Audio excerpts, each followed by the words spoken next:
We are just over 24 hours away from the NHL trade deadline. Lots of speculation and rumors floating around about what may be going down here. We might see another Mikko Rantanen trade, another substantial one involving the Hurricanes, who may not hold on to him if he won't sign a contract extension.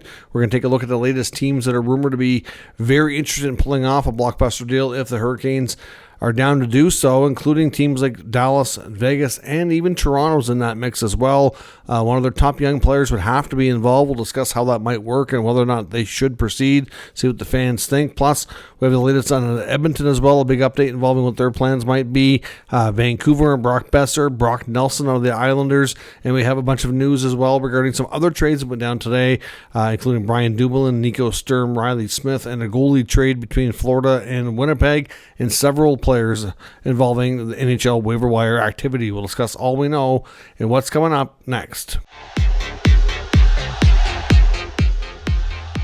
So welcome back to another video here at Top Shelf Hockey. As I mentioned, we have lots to discuss here in today's video. First, in case you missed it earlier, we're going to throw you back to some clips I recorded earlier this afternoon regarding news from the NHL waiver wire and some of the other trade activity that went down today, including Brian Dumoulin, Nico Sturm, and Riley Smith of the New York Rangers heading back to Vegas. As I mentioned, we have lots of activity around the NHL today. Of course, we're just around the 24-hour mark away from the NHL trade deadline, and things are certainly picking up and lots of activity. Lots of waiver wire activity. Let's start there first.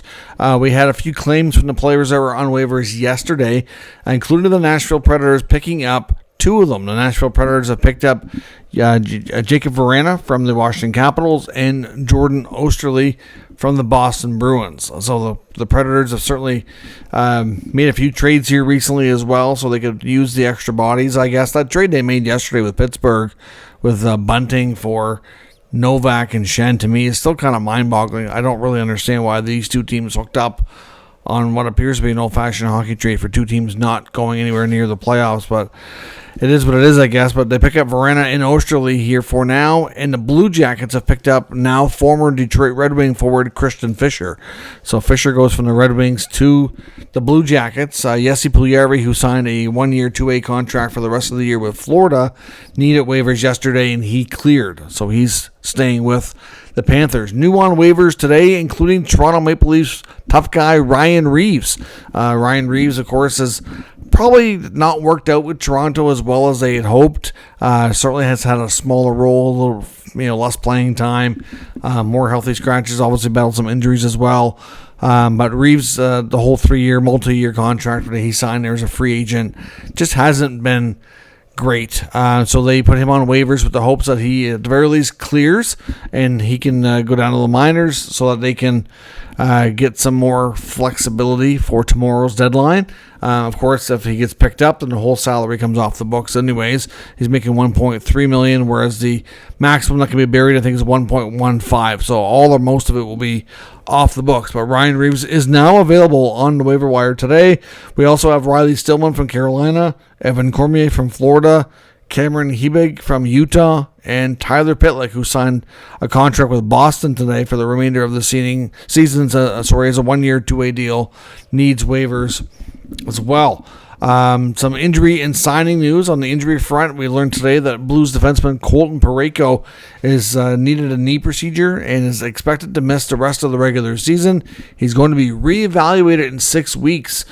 So if he's only reevaluated then, I guess if the Blues do end up qualifying for the postseason, it's possible that he returns, depending on how far they go into that and how successful they are. But he will definitely miss the rest of the regular season for sure, which obviously makes things interesting from a cap perspective on their end of it as well. So that could impact some decisions there from Doug Armstrong and company. So that's a significant injury for sure. Big blow to their blue line. A few signings, including the Blues extending Colton Ellis on a goaltender, that is, on a 2-year, 2-way contract. So goalie Colton Ellis gets a 2-year extension. The Jets have signed prospect Jacob Julian of the London Knights. He gets his 3-year ELC. And the Red Wings have extended Austin Watson, who they brought in as a UFA, gets a 1-year, 2-way extension.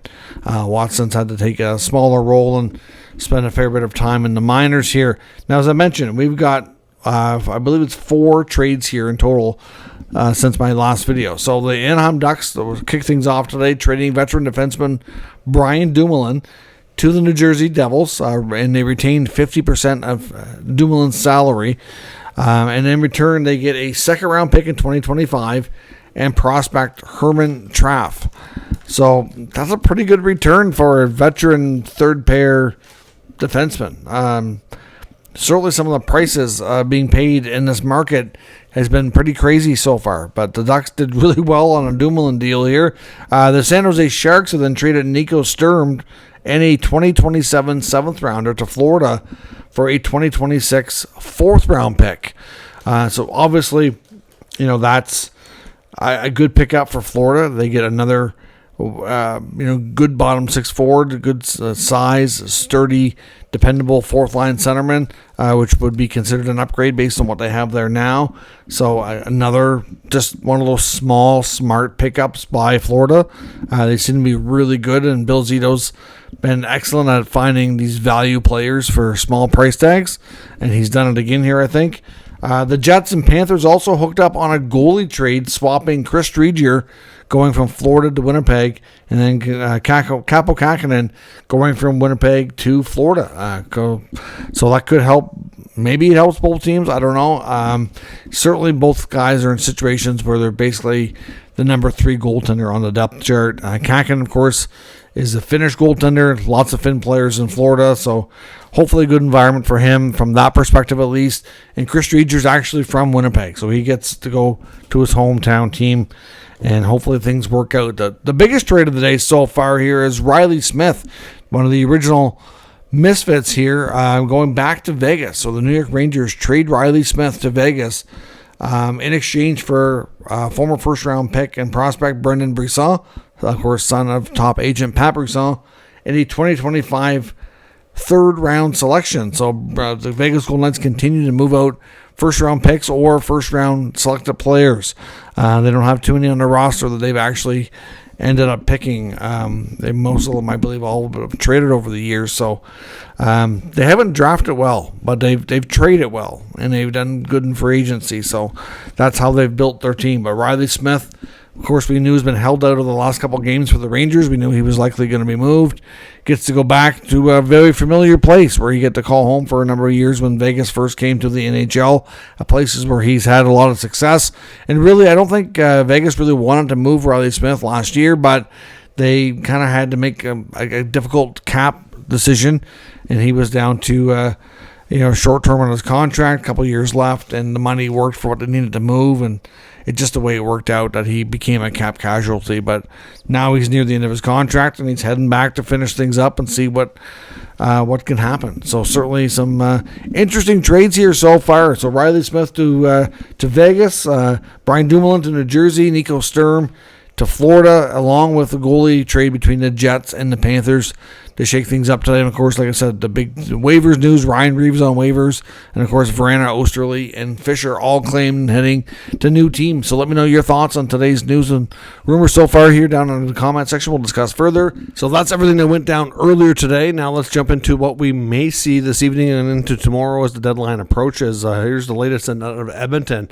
Evander Kane's situation may have changed here yet again, which could impact substantially the Oilers' plans here at the deadline. There was some talk that he may be pushing to get back before the end of the regular season, which could certainly cause issues amongst where the Oilers would be able to use whether or not they could use his LTIR availability for a deadline acquisition or not. They considered trading him. There was lots floating around Kane, but the word is today from Ryan Rishaug, who covers the team closely and has good connections there, has said that Evander Kane has not been able to put back-to-back days of intense workouts together, so there's some serious concern and doubt over when he can return, meaning that the playoffs would be a much more likely scenario than sometime before the end of the regular season, which now, at this point, considering what we've learned, is much more likely he stays in Edmonton.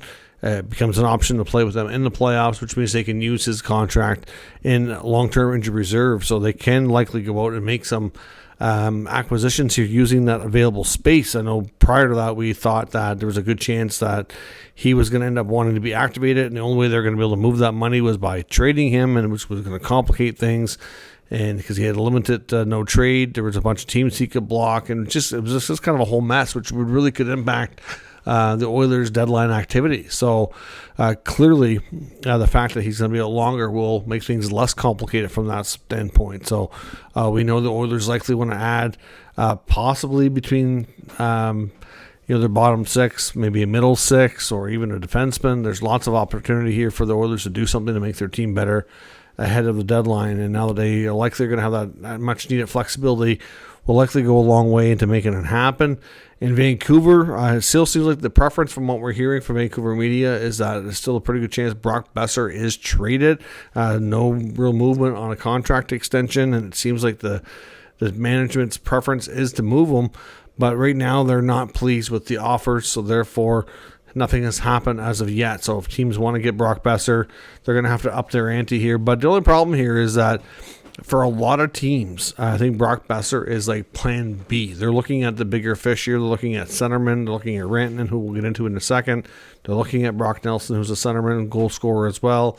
For a guy like Boeser, who's a really good player and can be a really good goal scorer, he's just not on some of these contending teams number one. He's not number one on some of their lists. So therefore, they're looking at other options. The offers are not strong on him, but if other options, don't become available or they don't work out for them, things will likely pick up over between tonight and tomorrow, I'm sure. But at the end of the day here, Brock Boeser's time in Vancouver appears to be coming to a close. No real word on exactly where he could be heading just yet.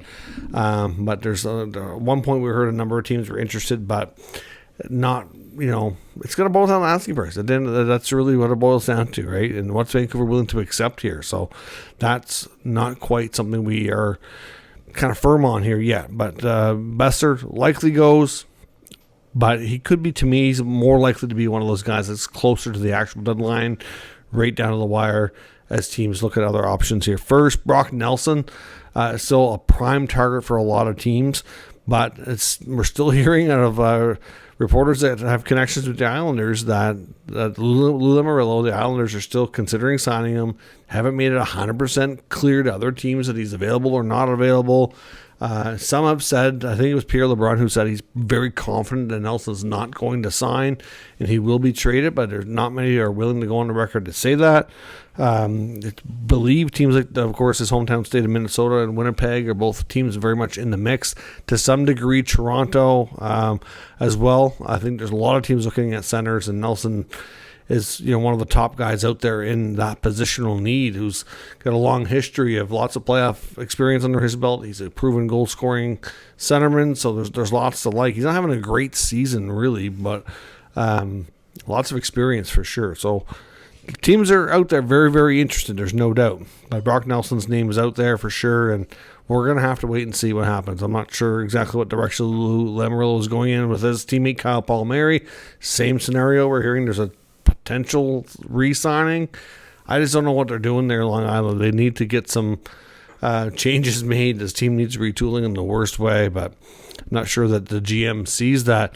Another one as well is look at the Mikko Rantanen deal. Now, of course, we know that the Carolina Hurricanes paid a pretty price to the Avalanche to bring Rantanen into the Hurricanes. We know that they had permission to speak to him and his agent. They were confident they could meet the asking price for what he wants. And at this point, it's not 100% given that he absolutely will not sign. I just think before he takes the plunge and signs here, he wants to have spent more time in the city with the team before he commits to that long-term deal. That's really all it is. He's not saying, I will never sign with you. He's saying, I'm not prepared to do so as of right now. And he has let the team know that before the deadline, his opinion on that is not going to change. If any kind of extension were to be given with Rantanen and the Hurricanes, it would have to be done later on, and that's assuming he decides he's willing to do so. So the Hurricanes don't want to be left holding the bag here and for a second straight year make a big deadline acquisition, pay a big price tag, and then end up losing the player for nothing in free agency. So clearly that's a big risk for them. They thought they had it covered because, like I said, they spoke to his agent. They had it all worked out. What he wanted. They didn't know 100%, everything. It's not like it was a done deal that he was going to sign, but based on what he wanted, they were very confident and comfortable that they could meet what he was looking for and it wouldn't be an issue. And now they're running into issues that they didn't expect. So the teams that we're hearing that are in the mix include Dallas, include Vegas, Florida, in Toronto. And really, at the end of the day, if you look at his salary, with what was already being held back, he could become a pretty cheap player. If a team's, if they're willing to eat some money on that salary to flip him out, it could be a very appealing opportunity for another team to add him to their mix.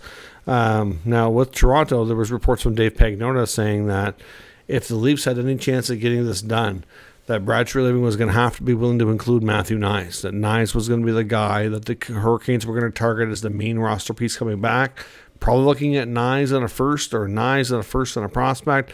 It's going to have to be a pretty significant deal to make Carolina want to bite to make the move. Otherwise, if they don't get any offers from any of these guys that they're absolutely 100% willing to do, then they'll just keep renting for the playoff run, hope for the best, and see if they can sign him before he becomes a free agent, potentially walks. It's just that simple. They don't want to make themselves worse.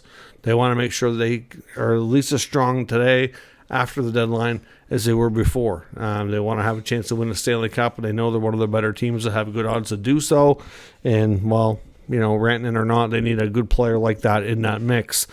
It's going to be tough. I mean, would Toronto pull that move off? I mean, it's an interesting choice. Now, for Toronto to do that, they absolutely wouldn't do so without an extension in place.